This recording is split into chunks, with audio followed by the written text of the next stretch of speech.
O kaip šiuo metu dabartiniu laikotarpiu gyvena religinė fanatikė iš Kupiškio miesto, Vida Pribeldaitė Lajūnienė. Gal atsimenate, kaip kartą šita giliai religinga moteris su savo sutuoktiniu važiavo autobusu iš Panevėžio namo, Kupiškin, ir to didmiesčio autobusų stoties teritorijoje netikėtai pamatė besisukiojant labai seniai Vidos matytą veidą. Burtininką Tukurutį? Taip, tą patį burtininką Tukurutį kosmonautą, kuris su savo šeima gyvena Nycių kaime ir verčiasi magija burtais. Gal paskutinį kartą tik prieš 10 metų Davatka Vida buvo tą patį Tukurutį gyvai iš arti mačiusi, bet jo veido bruožų ilgus metus iki pačiol ji dar nepamiršo, tad po to, kai Lajūnų pora tą patį Tukurutį iš tolo stotyje vėl gyvai išvydo, tai Vida ir jos vyras Žydrūną taip stipriai nustebino ir sujaudino, kad jie, net ir grįžę namo, tik vieną apie Tukurutį ištisai dviese ir diskutavo. Nesiliovė tą burtininką apkalbėti net ir visą sekančią dieną, ypač po to, kai Žydrūnas per namų kompiuterį internete ėmė ir aptiko paties Tukuručio įdėtą skelbimą apie jo siūlomas magijos paslaugas, ateities spėjimai, negatyvių energetinių pakenkimų nuėmimas, magiškų eliksyrų gamyba. Tada buvo jau vakaras, pati Vida stovėjo nuoga duše ir prausėsi po bėgančių vandens srautų. Perskaityto skelbimo turinys Žydrūną kaip rimtą krikščionį, širdyje taip rimtai sunervino, Lajūnų pora labai stipriai juk smerkė okultizmą, kad jis net iškėlė garsiai klausimą, kaip tokius negerus dalykus darantį nusidėjėlį Tukurutį šventą žemę ir nešioja, o žmona iš dušo jam tik paliepė palikti tą vyrą ramybėje, nes vis tiek tik Dievas bus vienintelis to Tukuručio ir visos jo šutvės teisėjas. Nes taip mano pati Vida. 2021 m. rugsėjo 7 diena. Vakarinis pokalbis vyksta miesto gyvenamojo namo bute. Lempų palubėje ryškiai apšviestos patalpos. Žydrūnas Lajūnas sėdi kambaryje prie stalo, ant kurio stovi įjungtas kompiuteris, gėlės vazonas bei padėta knyga su kryžiumi, Biblija. Už jo matoma lova su rožinė patalynė.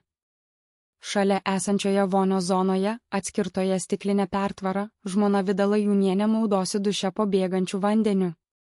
Ant pakabos kabo jos rožinis chalatas.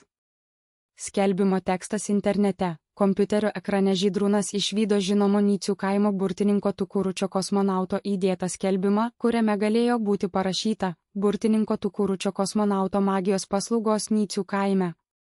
Ateities spėjimai ir likimo kortų būrimas, negatyvių energetinių pakenkimų, nužiūrėjimų ir prakeiksmų nuėmimas, unikalių magiškų eliksyrų gamyba pagal užsakymą.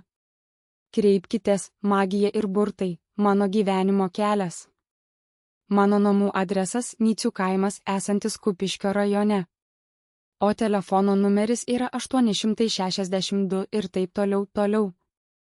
Ilgas ir emocingas sutuoktinių pokalbis, persipynę su pykčiu dėl atrasto okultinio skelbimo, namuose galėjo vykti taip: pokalbis tarp Vidos ir Žydrūno.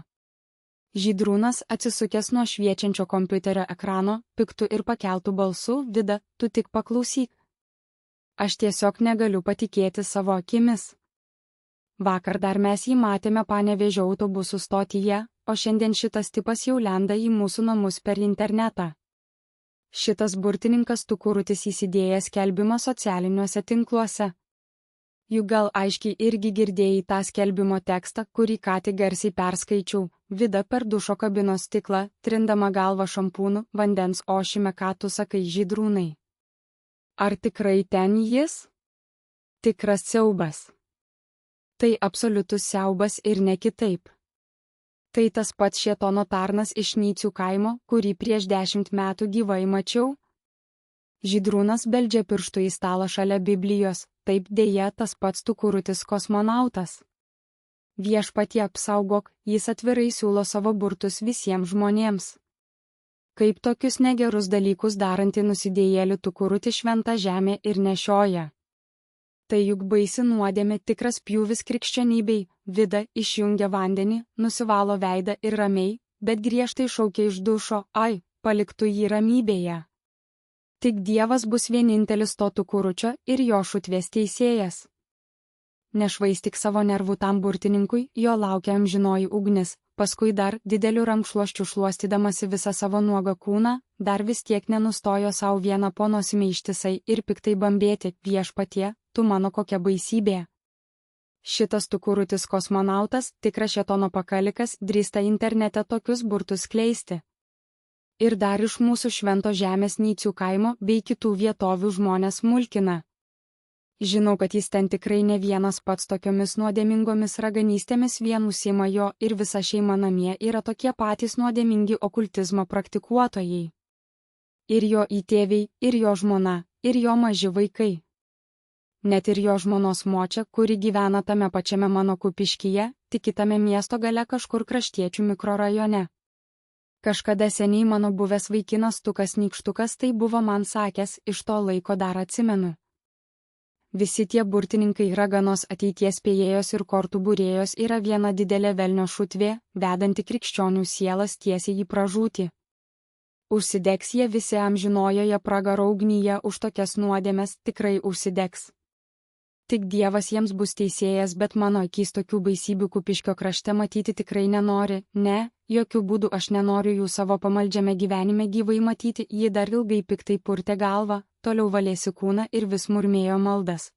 Maišydama ją su pykčiu ant viso okultinio pasaulio, kol jos vyras Žydrūnas kitame kambaryje toliau pasipiktinęs tylėdamas žiūrėjo į kompiuterio ekraną.